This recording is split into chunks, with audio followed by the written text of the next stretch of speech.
അവര് പാവങ്ങളാ മോളെ. അവർക്ക് സ്നേഹിക്കാനേ അറിയൂ. നീ അറിഞ്ഞോ അറിയാതെയോ ചെയ്ത തെറ്റിന് അവര് നിന്നോട് ക്ഷമിച്ചു. അത് നല്ലൊരു മനസ്സവർക്കുള്ളതുകൊണ്ടാ.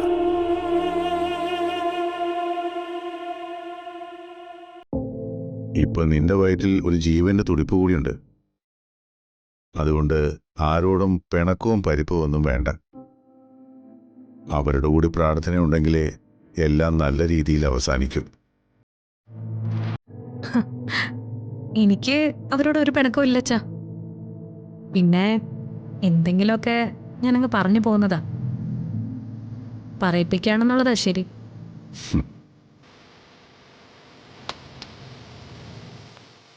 പിന്നെ വലിയ താഴ്മ കാണിക്കുന്നവരെ സൂക്ഷിക്കണം അച്ഛാ. അങ്ങനെയുള്ളവര് പുറകിൽ നിന്ന് കുത്താൻ ഒരു മടിയും കാണിക്കാത്തവരാ.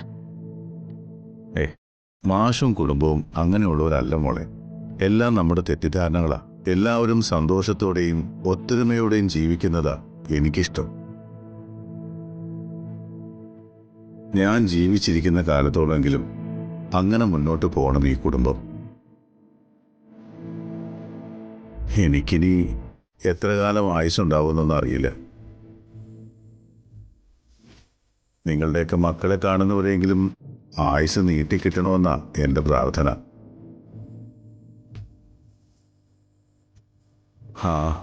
എൻ്റെ ആ പ്രാർത്ഥന ഈശ്വരൻ കേൾക്കുമെന്ന് തന്നെയാ എൻ്റെ വിശ്വാസം.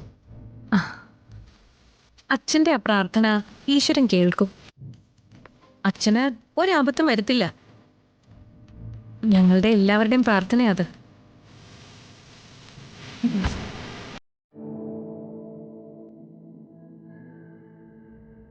നോക്കിക്കോ, അച്ഛന് 100 വയസ്സ് വരെ ആയിരിക്കും ആയുസ്. അത്രയൊന്നും വേണ്ട. ആതിരയുടെയും നിന്റെയും അർച്ചനയുടെയും ഇവളുടെയൊക്കെ കുഞ്ഞുങ്ങളെയൊക്കെ ഒന്ന് കാണാൻ പറ്റിയാ മതി. അച്ഛൻ അതൊന്നും പറഞ്ഞ് വിഷമിക്കണ്ട. എടുത്ത് പറഞ്ഞ പോലെ 100 ആയുസാ എന്റെ പൊന്നച്ഛന്.